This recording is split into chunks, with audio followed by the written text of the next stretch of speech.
But there are always men in our neighborhood, and they're relatives or fathers of playdates or old college roommates, still bachelors, their beards and clothes and cars out of place among our clean-shaven husbands and their practical automobiles, their sharply cut suits. We always notice the outsiders, but we are rarely alarmed. This is not the kind of neighborhood where we need to be. Even as he drew nearer, passing in front of our houses, his presence registered, but that's all. Those of us inclined to take more careful note of outsiders did. Those of us who are not, did not. Mrs. McIntyre, for one, always notes the kind of shoes people wear. It's a cautionary measure, she says, in case somewhere down the line the police need as many details as possible. This particular man wore boots. The color, brown, faded under a layer of dust or dirt. Toes, pointed. Rise, unknown. They were hidden beneath his jeans, the legs of which were stovepipe straight. Mrs. McIntyre almost forgot to notice the shoes entirely, though, because as he passed her on the sidewalk, her dog, Sweetie, did not bark. Sweetie has barked at all of us, even though we've known her since she was a young pup, turning herself in circles in the front yard and nipping at the calves of all who passed the McIntyre's threshold. But this man walked right past the pair of them, woman and dog, and Sweetie was still.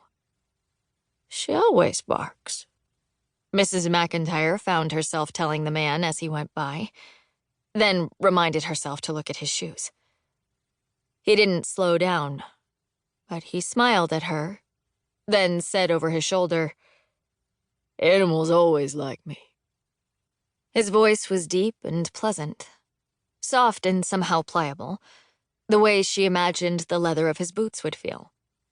Across his chest was a brown leather strap attached to a small bag, almost, Mrs. McIntyre thought, like a lady's purse, but it didn't seem out of place. He wore it the same way a person wears his arms, his legs, the hair on his head. Naturally, organically.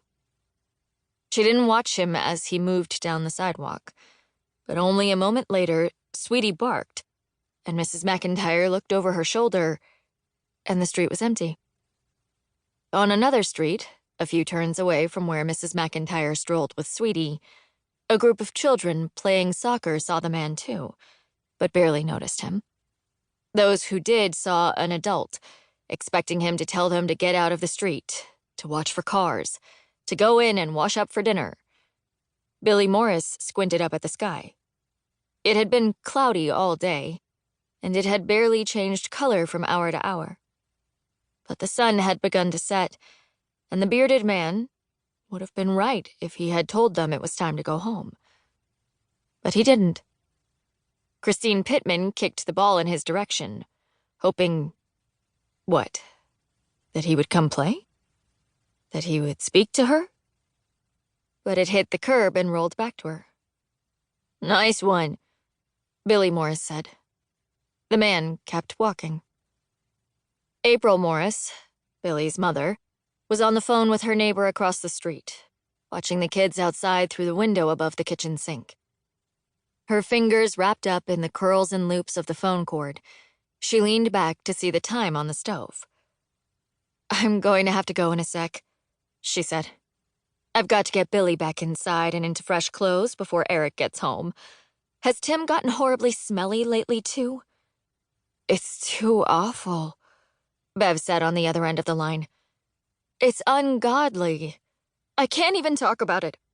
Why can't they all be girls?" April laughed.